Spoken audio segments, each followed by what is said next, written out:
Vamos a establecer nuestro contacto directo con el señor José Di Mauro, que es el director del Semanario Parlamentario. Tenga usted buenas noches. Hola Santo, ¿cómo estás? ¿Qué cambia en el Parlamento a partir de hoy? Bueno, a partir de hoy se produjo un hecho que es histórico claramente porque justamente se ha producido por segunda vez desde la vuelta de la democracia en el 83 el cambio de un presidente de la Cámara de Diputados.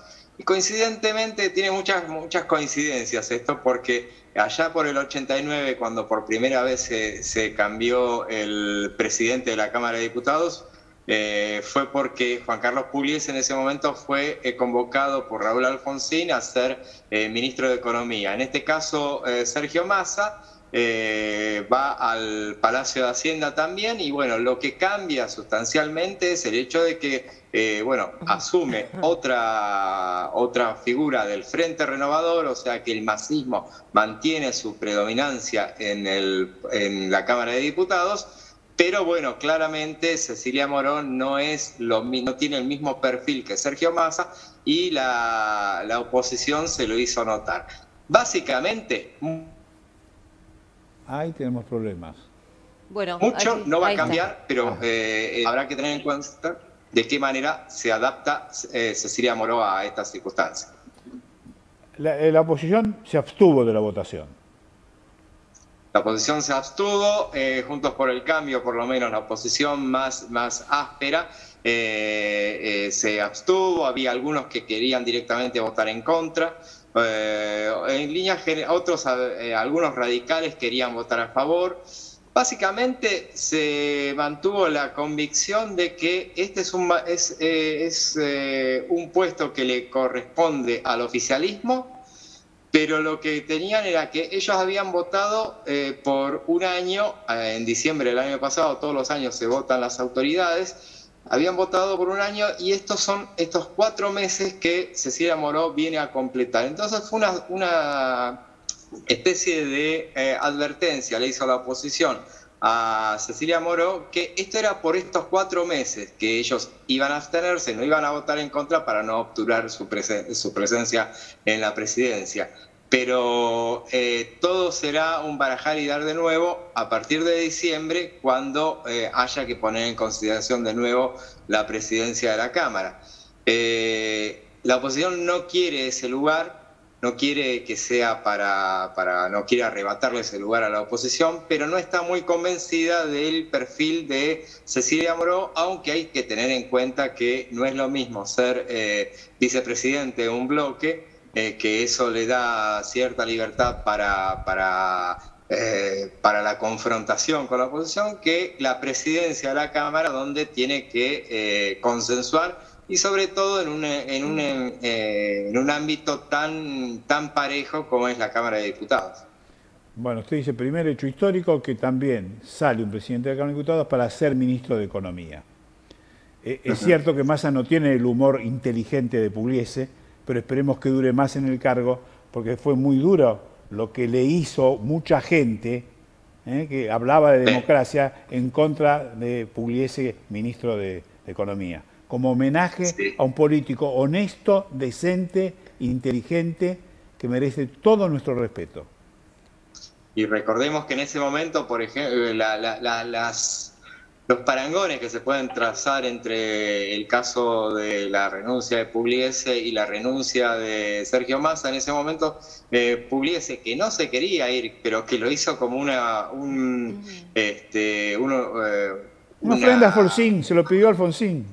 Se lo pidió Alfonsín y no se negó, fue a rendir tributo a la patria, esas fueron sus palabras. Él en ese momento puso en consideración su renuncia a la banca y al cargo de presidente de la Cámara, y sus pares rechazaron su renuncia, su renuncia como diputado, y le dieron una licencia como un gesto para el maestro, que así se lo conocía. Sí, claro. Me parece bien recordarlo, sobre todo porque está bien que los pibes no lo sepan, porque algunos ni vivían, pero es bueno también decir que no todos los políticos de este país son tan malos como los que solemos ver. Hay algunos que merecen la totalidad de nuestro respeto, por su honestidad y por su capacidad. Y esto me parece que se lo merece en el recuerdo del doctor Pugliese.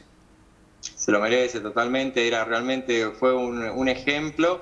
En ese momento, recordemos, Juan Vital Zurril había renunciado en marzo de ese año, hace el año 89, se lo había llevado, era una situación muy compleja. El plan austral, bueno, ¿no? Un poco, claro, el plan Primavera había fracasado, regía el austral también, y en ese momento uno recuerda que, bueno, Angelós, de cara a las elecciones, le había pedido a Alfonsín la cabeza de Zurril a ver si podía salvar las elecciones.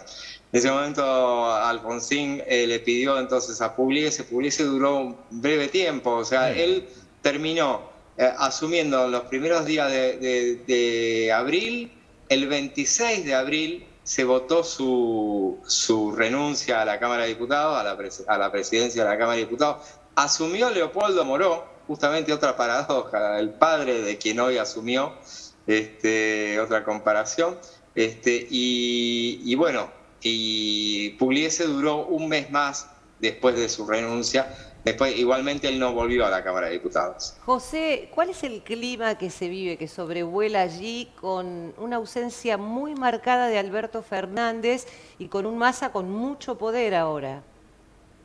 Con mucho poder. Bueno, el clima fue justamente, es una buena pregunta, porque se hizo mucho hincapié en ese tema, sobre todo cuando le tocó hablar a la oposición, a la oposición de Juntos por el Cambio. El primero en hablar fue Waldo Wolf y dijo que él percibía un clima de algarabía en el oficialismo como si fuera un cambio de gobierno. Eso no era un cambio de gobierno, que vivimos en una crisis monumental, que le recomendaba que le deseaban lo mejor a Sergio Massa, que estaba escuchando justamente en el recinto, pero que no era un clima de fiesta lo que había en realidad.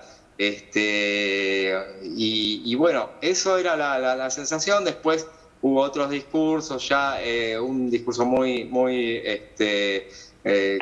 para muchos fue el mejor, el de Graciela Camaño, pero ella hizo más hincapié en la cuestión de género.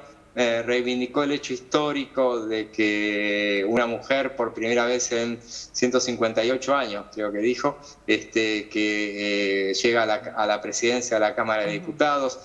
De hecho, hacía muchos años que no había ninguna mujer como autoridad, y eso se reclamaba todos los años cuando se renovaban las autoridades. Se hacía hincapié en ese detalle, no había mujeres. Desde 2015 para acá no había mujeres en la vicepresidencia, por ejemplo, y siempre se hacía hincapié en que el año que viene, que se atendiera esa situación. Y ahora, justamente Graciela Camaño hacía referencia al hecho de que en la Cámara de Senadores todas las autoridades son mujeres.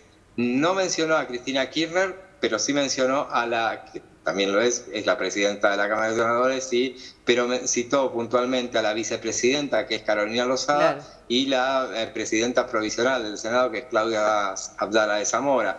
Y en este caso la presidenta, o sea, dijo, es uno de los pocos parlamentos del mundo ahora, de no tener nada, ahora es uno de los pocos parlamentos del mundo que está manejado por mujeres. Muchas gracias. Ha sido usted muy generoso con nosotros. Gracias.